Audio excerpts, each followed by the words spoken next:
ভারতের সংবিধান প্রণেতা doctor B.R.. আম্বেদকরের প্রয়াণ দিবসে বিধানসভায় শ্রদ্ধার্ঘ অর্পণ কর্মসূচির আয়োজন করা হয়। সেখানে মূর্তি প্রাঙ্গণে ছিল শ্রদ্ধাঞ্জলি জ্ঞাপন অনুষ্ঠান। বিধানসভার অধ্যক্ষ বিশ্ববন্ধু সেন, উপাধ্যক্ষ রামপ্রসাদ পাল, বিরোধী দলনেতা জিতেন্দ্র চৌধুরী, বিধানসভার মুখ্য সচেতক কল্যাণী রায় সহ অন্যান্যদের উপস্থিতিতে এখানে শ্রদ্ধার্ঘ অর্পণ কর্মসূচি করা হয়েছে এবং সেই কর্মসূচিতে বিরোধী দলনেতা সহ অন্যান্যরা তাদের প্রতিক্রিয়া কিংবা বক্তব্য রেখেছেন। আমরা বিরোধী দলনেতা এই আয়োজনে কি বলছেন আমরা শুনবো। ত্রিপুরা বিধানসভার মাননীয় অধ্যক্ষ মহোদয়, মাননীয় উপাধ্যক্ষ মহোদয়, মাননীয় সরকারি মুখ্য সচেতক মহোদয়া এবং এসসি ওয়েলফেয়ার ডিপার্টমেন্টের সচিব শ্রীমতী দীপা ডি নায়ার মহোদয়া, উপস্থিত সংযোগ মণ্ডলী এবং বন্ধুগণ, আমি প্রথমেই ভারতরত্ন, যার নেতৃত্বে আমাদের এই মহান দেশের সংবিধান রচিত হয়েছে, ডক্টর বি.আর. আম্বেদকরের ৬৯তম প্রয়াণ দিবস উপলক্ষে তার প্রতি আন্তরিক শ্রদ্ধা জ্ঞাপন করছি।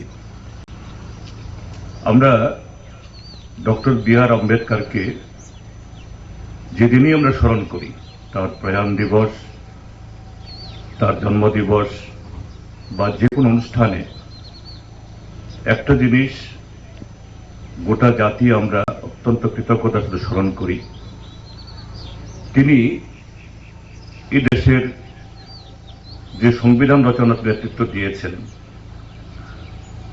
তার কথায় তিনি বলেছেন সেদিন, আমি এই সংবিধানের মধ্য দিয়ে এই জাতির রাজনৈতিক স্বাধীনতার পথ খুলে দিলাম, কিন্তু আমাদের উত্তরসূরিরা দেশের অর্থনীতির স্বাধীনতার জন্য আগামী দিন এই স্বাধীনতাকে ভিত্তি করেই আরো দীর্ঘ লড়াই করতে হবে। সে লড়াই আমাদের জারি আছে।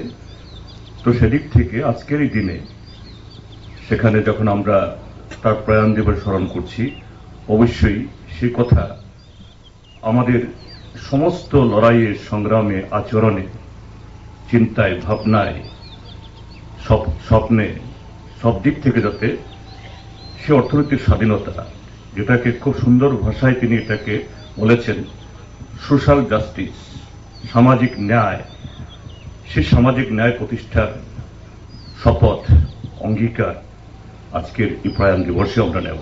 এটুকু বলে আমি আবারও যে আয়োজক আমাদের ত্রিপুরা বিধানসভা এবং এসসি ওয়েলফেয়ার, তারা এই উদ্যোগ দিয়ে আমাদের সুযোগ করে দেওয়ার জন্য ডক্টর বি.আর. আম্বেদকরকে শ্রদ্ধা জানানোর, আমার ডক্টর বি.আর. আম্বেদকরের প্রতি গভীর শ্রদ্ধা জ্ঞাপন করে আমার বক্তব্য শেষ করছি। আপনারা শুনলেন সেখানে ডক্টর বি.আর. আম্বেদকরের প্রতি শ্রদ্ধা নিবেদন করে কি প্রতিক্রিয়া ব্যক্ত করলেন বা ভাষণে কি বললেন বিরোধী দলনেতা জিতেন্দ্র চৌধুরী। তার পাশাপাশি এই আয়োজনে বিধানসভার অধ্যক্ষ বিশ্ববন্ধু সেন, উপাধ্যক্ষ রামপ্রসাদ পাল, বিধানসভার মুখ্য সচেতক কল্যাণী রায় সহ অন্যান্যদের উপস্থিতিতে এই আয়োজন থেকে ডক্টর বি.আর. আম্বেদকরের প্রতি শ্রদ্ধার্ঘ অর্পণ করা হয়েছে। আপনারা রাজ্যের নানা জায়গার খবরাখবর দেখতে নজর রাখুন BB24 পর্দায়।